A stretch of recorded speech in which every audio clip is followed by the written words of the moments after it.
بالله من الشيطان الرجيم. بسم الله الرحمن الرحيم. حاميم والكتاب المبين.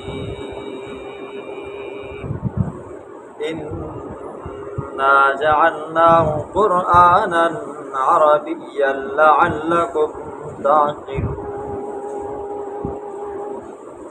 صدق اللہ العظیم. اس سورت کا نام سورۃ الزخرف ہے. اس آیت کی مناسبت کی وجہ سے اس کا نام سورۃ الزخرف رکھا گیا. وَالزُّخْرُفَ وَإِن كُلُّ ذَلِكَ لَمَّا مَتَاعُ الْحَيَاةِ الدُّنْيَا وَالْآخِرَةُ عِندَ رَبِّكَ لِلْمُتَّقِينَ. سورۃ زخرف کا سورۃ شورى کے ساتھ ربط یہ ہے. سورۃ شورى میں ایک شبہ کا جواب دیا گیا تھا.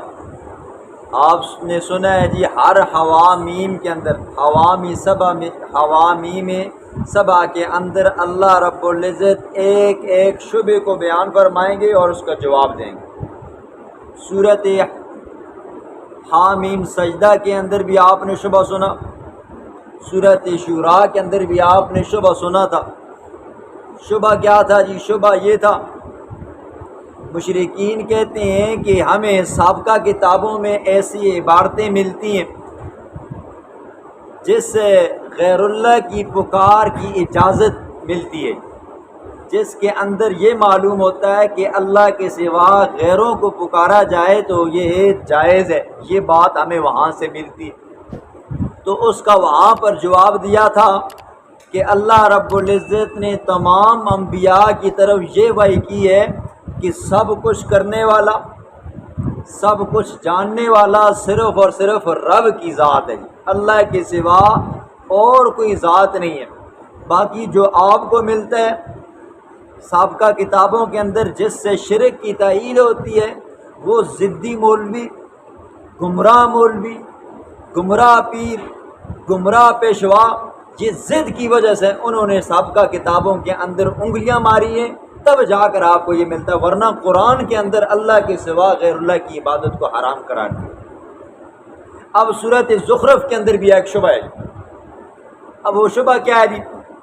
شبہ یہ ہے مشرکین کہتے ہیں ہم اپنے معبودوں کو، اپنے بزرگوں کو، اپنے مولویوں کو اس لیے نہیں پکارتے کہ وہ کیا ہے جی خدا ہیں، یا یہ ہے کہ وہ حاجت روا ہیں، مشکل کشا ہیں.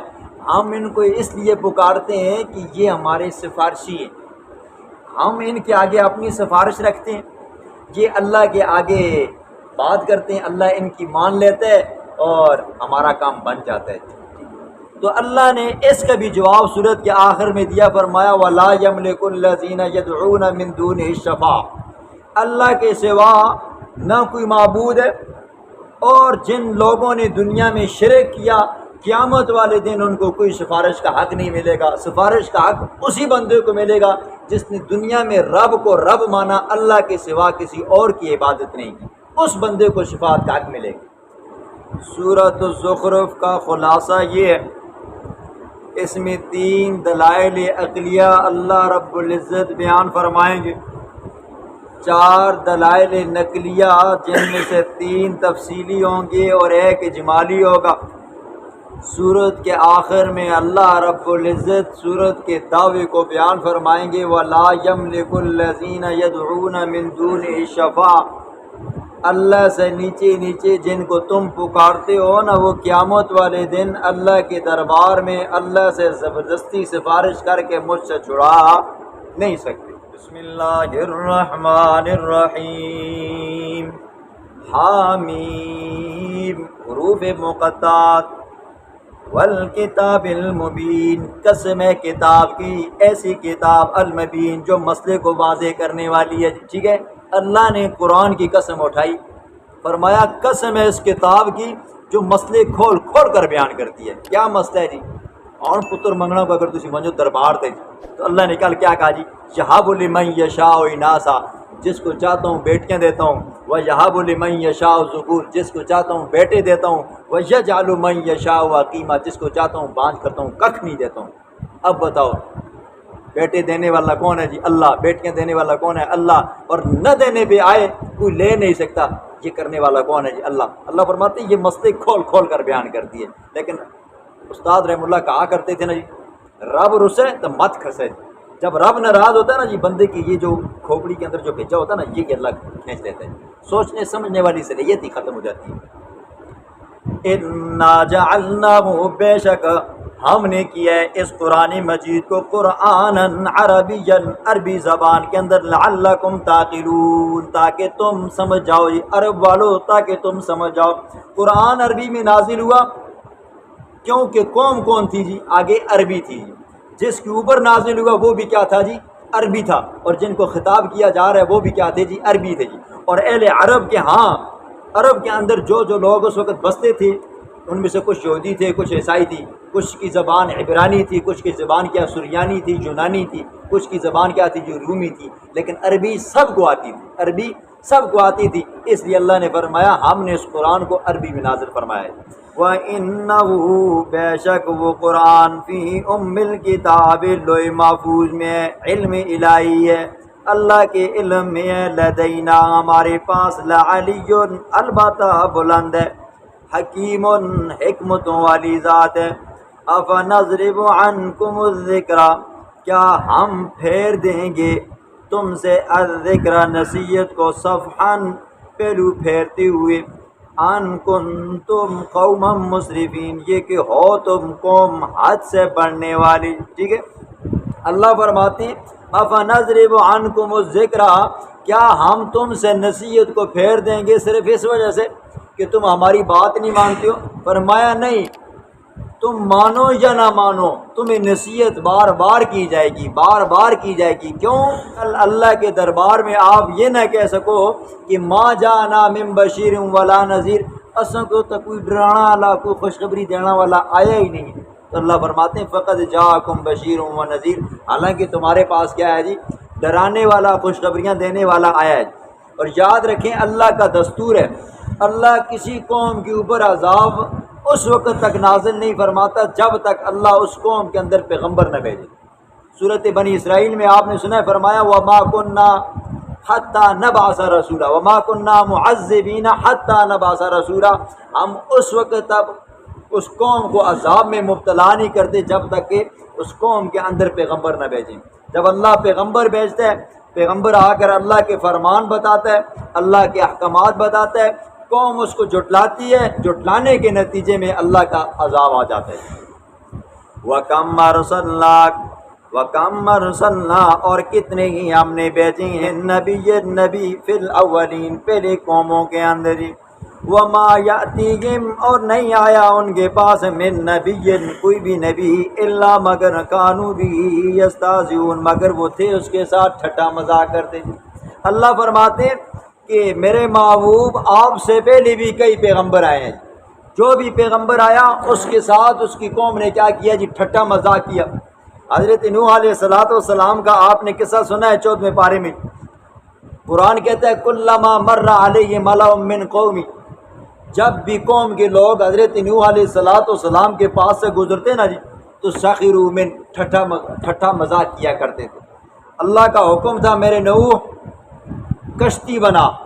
اب نوح علیہ السلام صحرا کے اوپر کشتی بناتے تو آتے کہتے پہلے اپنے آپ کو یاذ باللہ پہلے اپنے آپ کو پیغمبر کہتا تھا، اب کیا بن گیا؟ ترخان بن گئے۔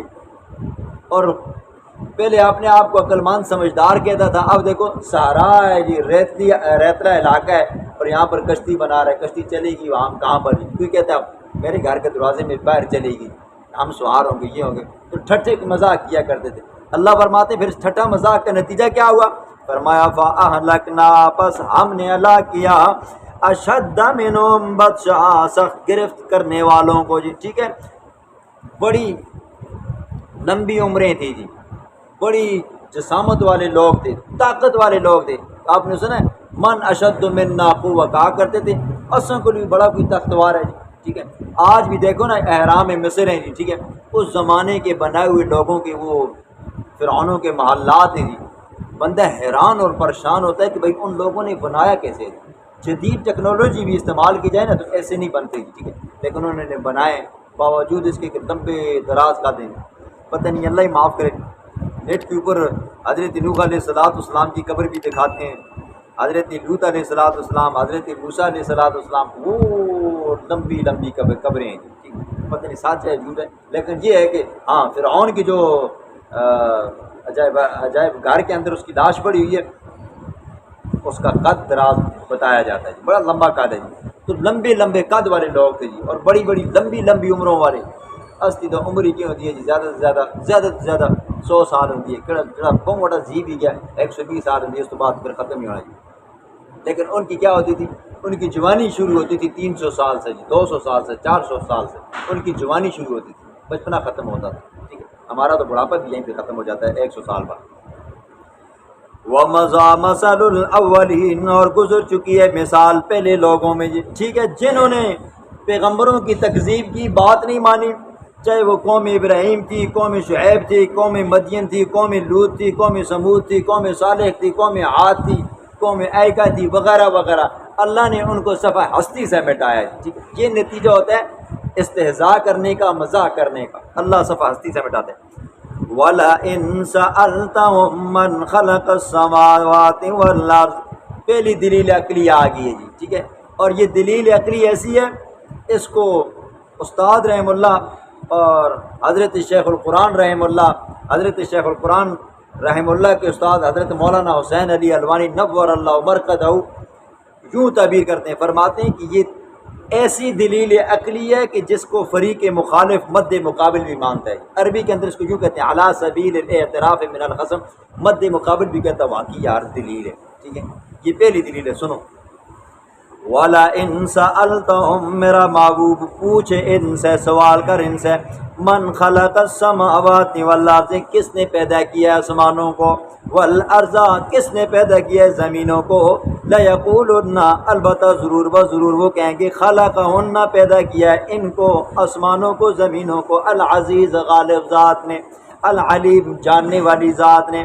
دوسری صفت، الذی، وہ ذات، جعل لکم الارض، جس نے بنایا تمہارے لیے، الارض، زمین کو، مہدن، بچھونا، وجعل لکم، اور بنایا ہے تمہارے لیے، فیا، اس زمین کے اندر، سبلن، راستے، لعلکم تہتدون، تاکہ تم راہ پاؤ۔ اللہ نے تمہارے لیے زمین کو بچھونا بنایا، نہ بہت زیادہ سخت ہے کہ بندہ اگر زمین پہ لیٹے تو کمر ٹوٹنے لگ جائے، نہ اتنی زیادہ سخت ہے کہ حال چلاؤ کہ حال نہ چلے، فرمایا نہیں، ہم نے زمین کو بچھونا بنایا تمہارے فائدے کے لیے، اور ہم نے زمین کو بالکل نرم بھی نہیں کیا کہ کہیں ایسا نہ ہو کہ آپ پاؤں رکھو تو دس جاؤ، آپ مکان بناؤ تو مکان آپ کا بیچ زمین میں دس جائے، ایسا بھی نہیں بنایا کہ زمین ہلنے والی ہو کہ مکان بناؤ تو کہ نہیں، فرمایا ہم نے زمین کو بچھونا بنایا، ایک جگہ پہ قرار والا بنایا۔ پھر کیا ہوا؟ تمہارے لیے پھر زمین کے اندر راستے بنائے، یہ دیکھو جی، اس گلی سے نکلو، آگے دوسرا محلہ، اس سے نکلو، پھر ادھر، پھر وہاں سے یہاں واپس بندہ یہاں پر آتا ہے، محلے ہیں، شہر ہیں جی، ضلع ہیں، ملک ہیں، اللہ فرماتے ہیں ان کے اندر ہم نے راستے بنائے تاکہ تم کیا کرو جی، اپنے منزل مقصود تک پہنچو جی۔ یہ بنانے والا کون ہے جی؟ اللہ ہے۔ والذی، وہ ذات کے، نزل من السماء، جس نے اتارا ہے آسمان سے، یہاں پر معنی مفسرین آسمان سے مراد بلندی کرتے ہیں، ماءً، پانی، بے قدر، اندازے کے ساتھ، فانشرنا به، پس ہم نے آباد کیا اس پانی کے ذریعے، بلدۃ میتا، مردہ شہر کو، مراد ویران شہر کو، کذالک تخرجون، اسی طرح تم کو نکالا جائے گا، جس طرح اللہ نے آسمان سے بارش کو برسا کر بنجر زمین کو آباد کیا جی، ویران زمین کو آباد کیا، جو زمین اس قابل تھی کہ اس کے اندر خاردار جھاڑیاں اگتی تھیں، اب بارش برسائی اللہ نے، اب حل چلانے کے قابل ہوئی، تم نے فصلیں لگائیں تو کیا ہوگی؟ فصلیں اگانے لگی۔ فرمایا جس طرح یہ بنجر زمین، بیابان زمین، ویران زمین فصل اگانے کے قابل ہوتی ہے، پھر جب بارش برستی ہے تو کیا ہو جاتی ہے؟ ہری بھری ہو جاتی ہے، تو اللہ قیامت والے دن تمہیں بھی قبر سے ایسے ہرا بھرا کر کے نکالے گا۔ والذی، چوتھی سے، والذی، وہ ذات کے، خلق الازواج، جس نے پیدا کیا ہے الازواج، جوڑے، کلہا ہر قسم کے، انسان ہے تب بھی جوڑا ہے، حیوان ہے تب بھی جوڑا ہے، چرندے ہیں تب بھی جوڑے، پرندے ہیں تب بھی جوڑے، کیڑے مکوڑے، حتیٰ کہ درختوں کے اندر بھی اللہ نے نر مادہ رکھا ہے۔ اللہ فرماتے ہیں ہر قسم کا جوڑا اللہ نے بنایا۔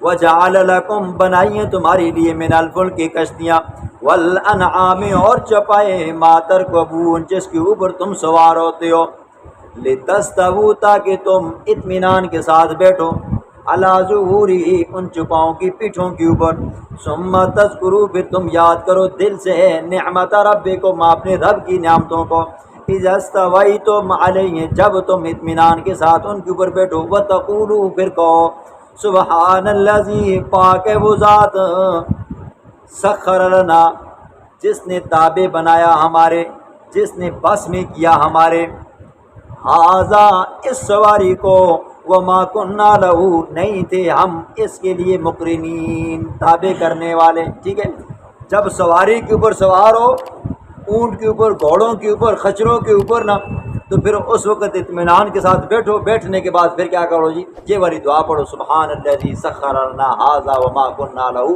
مقرنین وانا الی ربنا لمنقلبون۔ اللہ فرماتے ان جانوروں کو ہم نے تمہارے تابع بنایا۔ خود سوچو جی، خچر کو، کھوتے کو اگر پتہ چل جائے میرے اندر اتنی طاقت ہے تو کیا وہ انسان کو اپنے اوپر بیٹھنے دے گی، اپنے اوپر سامان لادنے دے؟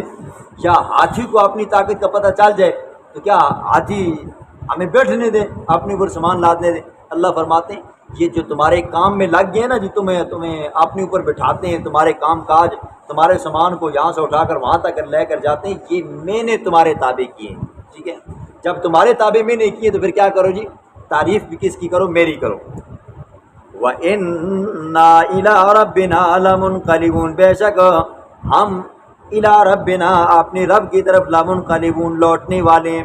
وَجَعَلُوا لَهُ بنایا انہوں نے لہو اس اللہ کے لیے من عبادی اس کے بندوں میں سے جزءاً نائب، یا یہ ہے کہ برابر، یا یہ ہے کہ شریک، ان الانسان بے شک انسان لکفور مبین البتہ نہ شکر ہے مبین واضح۔ اللہ فرماتے ہیں میرا محبوب ان سے پوچھ، زمینوں کو پیدا کرنے والا، آسمانوں کو بنانے والا، پھر زمین کو بچھانے والا، پھر زمین کے اندر راستے بنانے والا، پھر آسمان سے پانی برسا کر بنجر زمین کو آباد کرنے والا، پھر اسی طرح ہر چیز کے اندر انسان ہے، چرندے، پرندے، درندے، حیوان ہے، ہر ایک کے اندر، ہر جنس کے اندر جوڑے بنانے والا، پھر اس کے بعد تمہارے لیے کشتیاں بنانے والا، تمہارے لیے چپاؤں کو تابع کرنے والا، پھر اسی طرح چپاؤں کو تابع کر کے تمہیں منزل مقصود تک پہنچانے والا کون ہے جی؟ میرا محبوب ان سے پوچھ، تو یہ کہیں گے لَيَقُولُنَّ اللَّهُ، اللہ کون ہے جی؟ اللہ ہے۔ جب سب کچھ کرنے والا کون ہے جی؟ اللہ ہے۔ اے انسان، پھر جب تیرے سر میں درد ہو جاتا ہے، جب تیرے پیٹ میں درد ہو جاتا ہے، پھر جب تجھے پریشانی لائق ہو جاتی ہے، جب تجھے بیماری لگ جاتی ہے، یا تجھے بچے کی ضرورت پڑ جاتی ہے، تیری اولاد نہیں ہوتی، گھر کے اندر تیری پریشانیاں پڑ جاتی ہیں، تو اللہ فرماتے ہیں جب یہ بڑے بڑے کام کرنے والا میں ہوں تو کیا تیرے سر کے درد کو دور میں نہیں کر سکتا ہوں؟ تیرے پیٹ کے درد کو میں دور نہیں کر سکتا ہوں؟ کیا تجھے میں بچہ نہیں دے سکتا ہوں؟ جب تجھے پیدا کرنے والا میں ہوں تو کیا تیرے لیے بچہ پیدا کرنے والا میں نہیں ہو سکتا ہوں؟ جب یہ سارے کام میں کر سکتا ہوں تو یہ چھوٹی چھوٹی مشکلیں بھی میں ہی پوری کر سکتا ہوں۔ تو پھر تم کیا کرتے ہو؟ میرے ساتھ شریک بناتے ہو۔ وَجَعَلُوا لَهُ مِنْ عِبَادِي جُزْءًا، پھر تم میرے بندوں کو میرا شریک بناتے ہو۔ میرے پاس نہیں آتے ہو، میرے بندوں کے پاس جاتے ہو، وہاں سے تم اولادیں مانگتے ہو۔ میرے پاس نہیں آتے ہو، حاجتیں پوری کروانے کے لیے میرے بندوں کے پاس جاتے ہو، وہاں پر اپنی حاجتیں پوری کرواتے ہو۔ کیا یہ کام میں نہیں کر سکتا ہوں؟ فرمایا ان الانسان لکفور مبین، بے شک انسان نہ شکر ہے۔ ٹھیک ہے، نہ شکر ہے۔ خود بندہ سوچے نا جی، یار میں دنیا میں جب آیا تھا تو کیا یہ والے معاملات تھے؟ جب ماں کے پیٹ کے اندر تھا تو وہاں پر بھی مجھے خوراک ملتی تھی، وہاں پر بھی میں سانس لیتا تھا، وہاں پر بھی مجھے جو گرمی سردی ہوتی تھی یہ سارا انتظام کرنے والا کون تھا؟ اللہ تھا۔ ماں کے پیٹ کے اندر جو ذات انتظام کر سکتی ہے تو کیا وہ ماں کے پیٹ سے باہر آنے کے بعد انتظام نہیں کر سکتی؟ ضرور کر سکتی ہے، لیکن انسان کیا جی؟ نہ شکر ہے، نہ شکر ہے۔ ابھی دیکھو پنکھے چل رہے ہیں، ہوا چل رہی ہے، کوئی قدر و قیمت نہیں، ٹھنڈا پانی مل رہا ہے، ابھی بجلی چلی جائے نا جی پھر اساں کو پتہ لگتا ہو یار بجلی بھی بڑی نعمت ہے۔ کل رات 10 بجے سے گئی ہے نا جی، پھر عصر کے وقت آئی ہے، ہر بندہ پریشان تھا، کوئی کام کاج کی وجہ سے پریشان تھا، کوئی موبائلوں کی وجہ سے پریشان تھا، موبائل کی بیٹری ختم ہو گئی، پھر پتہ چلا کہ بھئی ہاں بجلی بھی بڑی نعمت ہے، پھر تھوڑا پسینہ نکلے نا، پھر بندہ کہتا ہے اے اللہ موسم ٹھیک کر دے یا اللہ بارش کر دے، پھر انسان کہتا ہے لیکن نہ شکر ہے اتنا نعمت مل جائے کوئی قدر نہیں ہے، جب نعمت چلی جاتی ہے پھر کہتا ہے اے اللہ چاہ دینا، اے اللہ بجلی پہ جائے یا اللہ نہ بجائے دے، پھر کیا ہوتا ہے جی پھر حکمرانوں کو ہم گالیاں نکالتے ہیں۔ آج آپ کو ایک خوشی بھی سنانی ہے، خوشی یہ ہے اللہ کے فضل و کرم سے ناموس صحابہ و اہل بیت کا ایک بل سینٹ کے اندر متفقہ طور پر پاس ہو چکا ہے۔ جو لوگ صحابہ کے اوپر بک بک کرتے تھے نا، بکواس کرتے تھے نا، اللہ رب العزت نے شہداء کے خون کو ریگاں جانے نہیں دیا جی، شہداء کا خون آج رنگ لے آیا، اور اللہ کے فضل و کرم سے آج صحابہ کے جو غلام ہیں نا جی، ان کے چہروں کے اوپر کیا آ گئی ہے جی، خوشی آ گئی ہے۔ شیعوں نے اتنا زور لگایا ہے، جب یہ بل پیش کیا گیا شیعوں نے اس وقت زور لگایا کہ کہیں ایسا نہ ہو جائے یہ بل پاس ہو جائے، اور اس بل کی خاطر، اس ناموس صحابہ بل کی خاطر، ناموس صحابہ بیان کی خاطر جی کئی لوگوں نے قربانیاں دی، ایک ایک گھر کے چار چار فرد بھی اس دنیا سے گئے ہیں جی، باپ گیا ساتھ میں تین بیٹے، چار چار بیٹے بھی کیا ہوئے شہید ہوئے ہیں، صرف صحابہ کا نام لینے کی خاطر۔ اور یہ جب بل سینٹ کے اندر آیا تو آخری وہ انسان جس نے اس کے اوپر بحث کی تھی حضرت مولانا مفتی عبدالشکور صاحب رحمہ اللہ، اس نے کہا انشاءاللہ العزیز ایک دن آئے گا یہ بل پاس ہوگا جی۔ ابھی ان کی شہادت کو تقریباً 3-4 مہینے گزرے ہیں جی، ٹھیک ہے، اور اللہ نے کیا آج کیا ہوگا متفقہ طور پر پاس ہو گیا۔ اب دیکھو جو رافضی ہیں جی، صحابہ کے دشمن ہیں، اندر باہر سے کالے ہیں، اب دیکھو ان کے ساتھ کیا ہوتا ہے اللہ کے فضل و کرم سے، یہ دنیا بھی ان کے لیے کیا بن جائے گی، انشاءاللہ جہنم بنے گی، اور اللہ ان کو دنیا میں تیس نیس کر کے چھوڑے گا۔